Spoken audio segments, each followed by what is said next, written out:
ताड़का सुबाहु विराध सिरस्त्रय दूषण खर,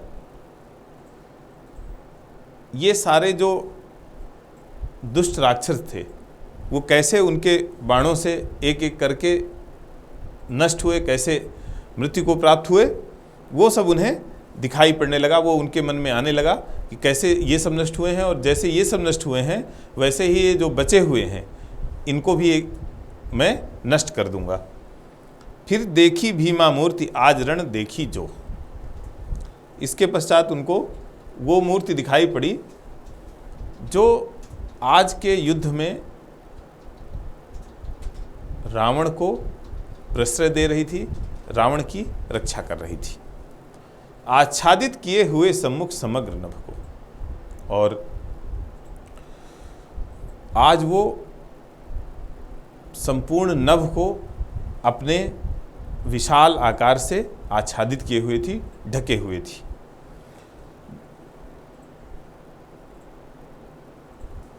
ज्योतिर्मय अस्त्र सकल बुझ बुझ कर हुए क्षीण, आज जो दिव्य अस्त्र राम द्वारा प्रेषित किए जा रहे थे, जो संधान किए जा रहे थे, वो उस शक्ति में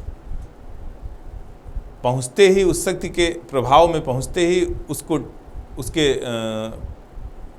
विशालाकार को टच करते ही, छूते ही नष्ट हो जा रहे थे, बुझ जा रहे थे। पा महानिलय उस तन में क्षण में हुए लीन,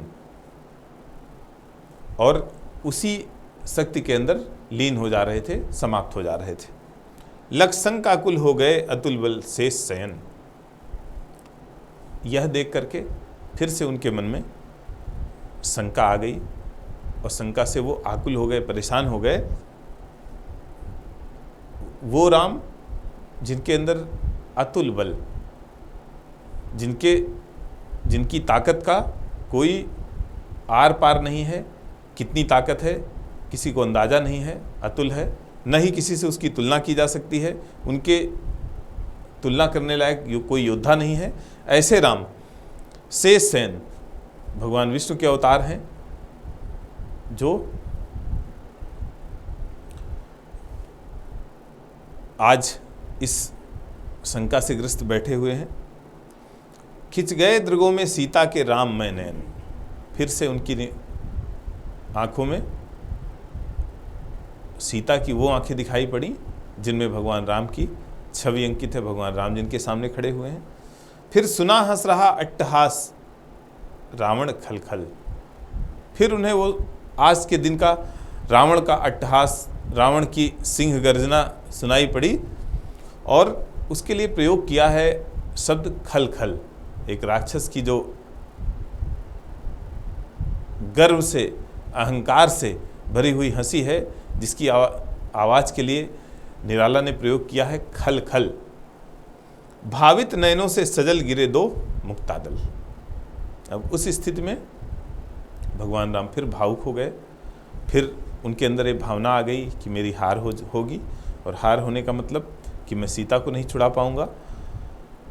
ऐसी भावना के बाद क्या हुआ कि उनके नेत्रों से उनकी आंखें सजल हो गईं, और दो आंसू, जिन्हें मोती के रूप में मोती कहा है निराला ने, उनकी आंखों से दो आंसू गिर गए।